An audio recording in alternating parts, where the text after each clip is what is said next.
Welcome to content review point. Hi, ನಾನು ಸಂತೋಷ್. ಇವತ್ತು ನಮ್ಮ ಪಾಯಿಂಟ್ ಅಲ್ಲಿರೋ ಸಿನಿಮಾ ರಾಗ. ಪ್ರೀತಿ ಕಣ್ಣಿಲ್ಲ ಅಂತಾರೆ, ಆದ್ರೆ ಇಲ್ಲಿ ಪ್ರೀತಿಸೋರು ಇಬ್ರಿಗೂ ಕಣ್ಣಿರಲ್ಲ.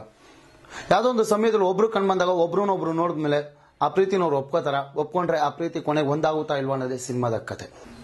ಇನ್ನು ಹೀರೋ ಕಮ್ ಪ್ರೊಡ್ಯೂಸರ್ ಆದಂತ ಮಿತ್ರ ಫಸ್ಟ್ ಟೈಮ್ ಒಂದು ಲೀಡ್ ಪಾತ್ರ ವಹಿಸಿ ಎಫರ್ಟ್ ಹಾಕಿ ತುಂಬಾ ಚೆನ್ನಾಗಿ ಪರ್ಫಾರ್ಮ್ ಮಾಡಿದ್ದಾರೆ. ಹಾಗೆ ಹೀರೋಯಿನ್ ಬಾಮ್ಮ ಮಿತ್ರನ ಸಮಕ್ಕೆ ನಿಂತು ಪರ್ಫಾರ್ಮ್ ಮಾಡಿ ಆಡಿಯನ್ಸ್ ಮನಸ್ಸನ್ನ ಗೆದ್ದಿದ್ದಾರೆ. ಹಾಗೆ ಈ ಸಿನಿಮಾದಲ್ಲಿ ನಟಿಸಿರುವಂತ ಜೈ ಜಗದೀಶ್, ಅವಿನಾಶ್, ರಮೇಶ್ ಭಟ್ ಇವರೆಲ್ಲ ರಾಗಕ್ಕೆ ಸ್ವರವಾಗಿದ್ದಾರೆ. ಅರ್ಜುನ್ ಜನ್ಯರ್ ಅವರ ಮ್ಯೂಸಿಕ್ ಹಾಗೂ ಸಿನಿಮಾಟೋಗ್ರಫರ್ ವೈದ್ಯಸ್ ಅವರ ಕ್ಯಾಮ್ರಾ ವರ್ಕ್ ಇವೆರಡು ಸಿನಿಮಾಗೆ ಪ್ಲಸ್ ಅಂತಾನೆ ಹೇಳ್ಬೋದು. ಇನ್ನು ಈ ಸಿನಿಮಾದಲ್ಲಿ ವರ್ಕ್ ಮಾಡಿರುವಂತ ಆರ್ಟ್ ಡಿಪಾರ್ಟ್ಮೆಂಟ್ ಪ್ರತಿಯೊಂದು ಫ್ರೇಮ್ ಅಲ್ಲೂ ಅವ್ರು ಸೆಟ್ ಮಾಡಿರುವಂತ ಪ್ರಾಪರ್ಟೀಸ್ಗೆ ಒಂದು ಹ್ಯಾಟ್ಸ್ ಆಫ್. ಈಗ ಡೈರೆಕ್ಟರ್ ಬಗ್ಗೆ ಡೈರೆಕ್ಟರ್ ಪಿ ಸಿ ಶೇಖರ್ ಅವರ ಕಾಂಟ್ಯಾಕ್ಟ್ಸ್ಗೆ ಮಿತ್ರರವ್ರನ್ನ ಹಾಕೊಂಡು ಒಂದು ಕಮರ್ಷಿಯಲ್ ಸಿನಿಮಾನೇ ಮಾಡಬಹುದಾಯಿತು. ಆದ್ರೆ ಇವರು ಒಂದು ಹೊಸ ಪ್ರಯತ್ನ ಕೈ ಹಾಕಿದ್ರೆ ಈ ಪ್ರಯತ್ನದ ಸ್ವಲ್ಪ ಎಫರ್ಟ್ ಹಾಕಿದ್ರೆ ಆಡಿಯನ್ಸ್ಗೂ ರೀಚ್ ಆಗಿರೋದು.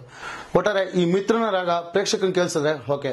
ಈ ವಿಡಿಯೋ ನಿಮ್ಗೆ ಇಷ್ಟ ಆದ್ರೆ ಲೈಕ್, ಶೇರ್, ಕಮೆಂಟ್ ಮಾಡಿ, ಕೆಳಗಿರೋ ಸಬ್ಸ್ಕ್ರೈಬ್ ಬಟನ್ ಒತ್ತಿ. ಅದಕ್ಕೂ ಮೇಲೆ ಏನಾದ್ರು ಹೇಳ್ಬೇಕು ಅನ್ಸಿದ್ರೆ ವಾಟ್ಸ್ಆಪ್ ಮಾಡಿ, ನಾವು ಅದಕ್ಕೂ ರೆಸ್ಪಾಂಡ್ ಮಾಡ್ತೀವಿ. ನಮಸ್ತೆ.